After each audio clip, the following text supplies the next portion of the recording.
आज सन्धार India trade expo 2026 बगला धर्मशाला परिसर उद्घाटित हो एक्सपो नीलमाधव भोई अतिरिक्त जिलापाल प्रोटोकॉल एवं शरद चंद्र बेहेरा अतिरिक्त जिलापाल प्रशासन उद्घाटन करते।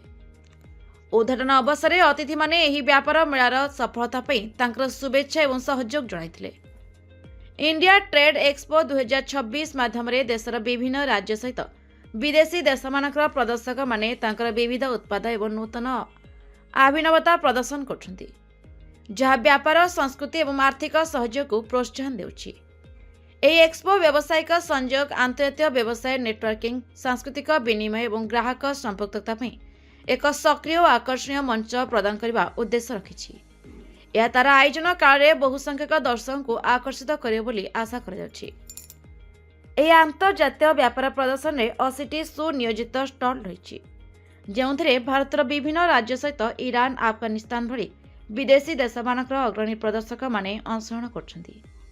एही एक्सपो माध्यम हस्तशिल्प, लाइफस्टाइल उत्पाद, उपभोक्ता सामग्री, खाद्य पदार्थ एवं नूतन सेवा मानकर प्रदर्शन सहित व्यापार प्रोत्साहन एक संयुक्त मंच सृष्टि कराइछि।